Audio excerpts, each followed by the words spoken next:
satu persatu bahwa kejadian pengerusakan kebun-kebun kelapa sawit yang disampaikan oleh Ketua Kelompok Tani itu memang benar adanya, dan bahkan ada juga yang terindikasi di racun gitu ya. Nah terus terjadi sampai kemudian muncullah Undang-Undang Cipta Kerja. Nah Undang-Undang Cipta Kerja itu kami kemudian diarahkan untuk mendaftarkan lahan-lahan yang terindikasi di kawasan hutan ke KLHK, dan SK-nya sudah keluar. Artinya di situ kami memang hanya menunggu inventarisasi dari KLHK. Namun alhamdulillah sampai hari ini belum ada. SK apa itu Pak? SK Datin Pak. Ya, SK Datin, data dan informasi. Bapak pengajuannya ke KLHK dasarnya apa Pak? Dasarnya adalah bahwa itu pertama dikatakan berada di kawasan hutan dan tumpang tindih dengan konsesi perusahaan, karena di PP 43 tahun 2021 kan itu ada Pak.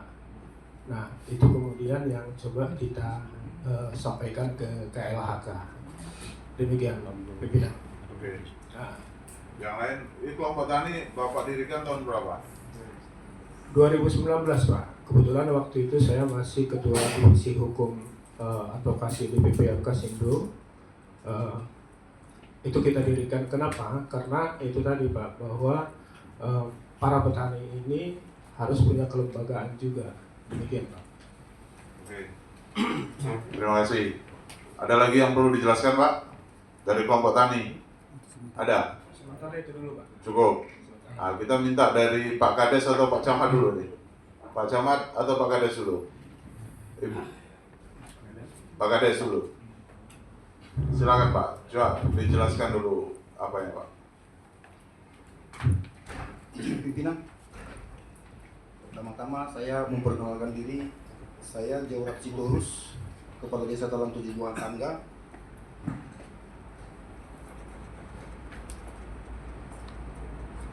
Dapat hadir pada saat ini untuk mengikuti acara yang motori oleh anggota DPR Komisi 2. Jadi salam hormat buat kita semua. Izin Ketua terkait dengan pengurusan pengajuan ke kementerian itu memang benar. Dan Nah, ini Pak, kita mau tanya status lahan itu. Coba dijelaskan dulu itu Pak, kronologisnya. Jangan langsung ke kementeriannya dulu. Masalah bahwa Bapak ini kelompok tani ini lahannya gimana? Iya, itu tadi yang mau saya sampaikan. Oke.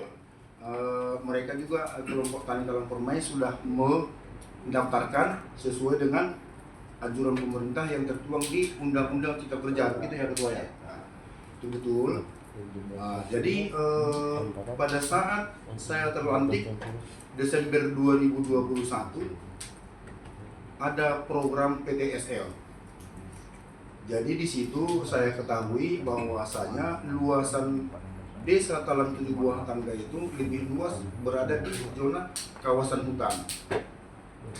Dan untuk itu saya sebagai kepala desa menganjurkan juga kepada masyarakat agar mendaftarkan sesuai dengan anjuran pemerintah yang tertuang di Undang-Undang Cipta Kerja, dan hal itu sudah sampai ke pusat, tinggal menunggu verifikasi. Demikian Ketua, terima kasih. Nah, kita tarik sejarahnya dulu Pak. Ini kelompok tani ini memang secara formalnya memang ada nggak surat yang desa keluarkan untuk mereka? Surat tanah itu? Nggak ada Pak. Nggak ada. Nggak ada. Karena tadi kelompok tani bilang kan dasar mereka memiliki hak di situ. Kelompok tani mereka kan berdiri 2019. Ya betul. Kelompok taninya berdiri 2009. Penguasaan haknya itu kan sejak tahun 2004. tercatat nggak di kantor desa Bapak bahwa mereka punya surat tersebut, alas haknya? Punya nggak? Izin Pak, kebetulan mungkin kita semua tahu kepala desa sebelum saya adalah Ibu Mendiang Sirlina, dan pada saat saya duduk menjabat sebagai kepala desa Talang Tujuh Buah Tangga, semua berkas itu nggak ada Pak. Jadi tidak ada? Tidak ada Pak. Registernya pun tidak ada? Nggak ada Pak. Gimana kepala desa? Masa kantor desa tak punya registernya Pak? Tapi Bapak ini pegang suratnya Pak? Ada ya suratnya? Alas haknya ada ya? Nah, berarti itu kalau bisa Pak Kades itu ditertibkan administrasi desanya Pak. Ini ketika ada permasalahan seperti ini Pak, gimana Bapak mau mereview yang lama-lama? Ini yang menjadi catatan juga dari kantor desa. Ada lagi Pak Kades yang mau dijelaskan?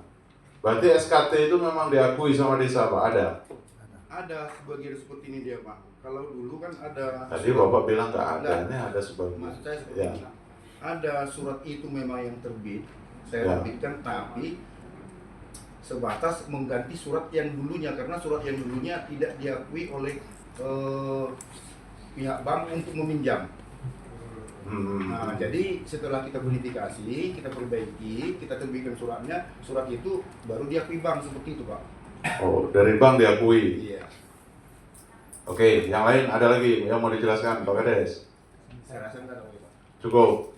Nah, sekarang kita rupanya Bu Camat, bukan Pak Camat. Saya kira Pak Camat tadi.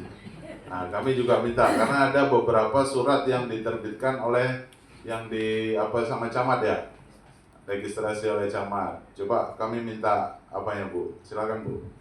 Kemudian juga konflik yang ada di sana ini harusnya Bu Camat kan paham nih. Nah, coba diurai Bu. Kira-kira seperti apa gambarannya kepada kami? Izin pimpinan. Bismillahirrahmanirrahim. Assalamualaikum warahmatullahi wabarakatuh. Izinkan memperkenalkan diri. Nama saya Chandra Reka. Sekarang menjabat camat Kecamatan Ratikolim. Terhitung tanggal 5 Januari tahun 2023. Jadi kalau mengenai permasalahan ini seperti disampaikan oleh Ketua Kelompok Tani tadi, bahwasannya permasalahan ini timbul sejak dari tahun 2006 ya Pak ya.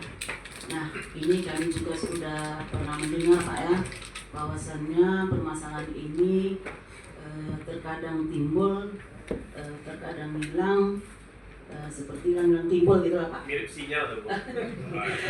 Itulah bahasanya Pak ya. Jadi ketika ada permasalahan besar itu muncul dan berusaha untuk diselesaikan, setelah itu meredup. Nah, jadi jujur saja kami sampaikan kalau semenjak tahun 2023 kami menjabat, memang tidak ada permasalahan yang terlalu besar yang kami hadapi Pak. Sehingga di tahun 2024 ada waktu itu kegiatan Bupati turun Pak Kades ya, kebetulan ke desa Talang Tujuh Buah Tangga. Nah, sebagian dari perwakilan masyarakat menyampaikan juga ke pimpinan Ibu Bupati dan direspon oleh Ibu Bupati dan menjanjikan bahwasannya akan ditindaklanjuti ya Pak Kades ya. Nah, seperti itulah Pak yang kami tahu.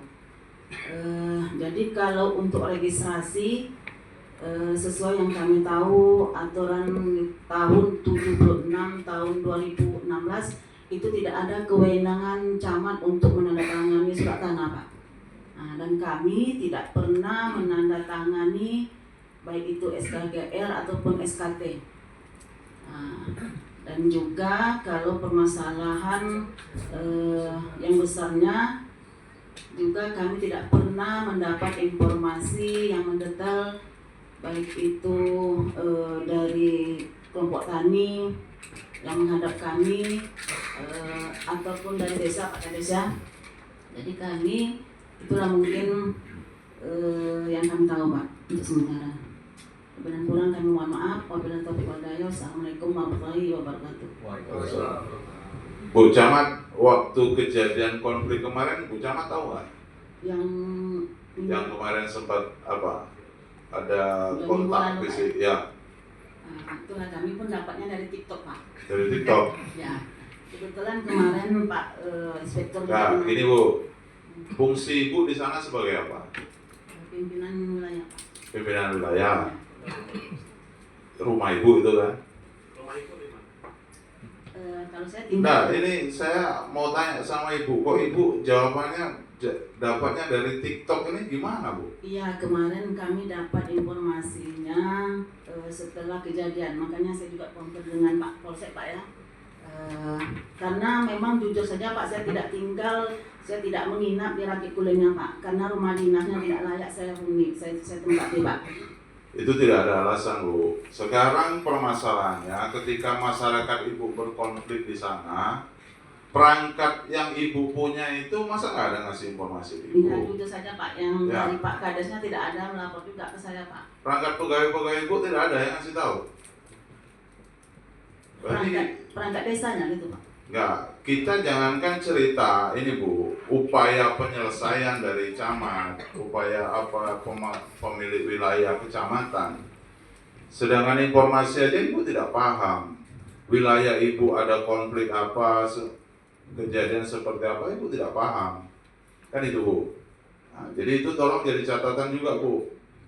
Ini harusnya melalui Kades, camat, ini yang harus proaktif pertama dengan kejadian-kejadian seperti ini, berkoordinasi dengan pihak keamanan. Kalau sempat masyarakat ada korban, siapa yang apa Bu?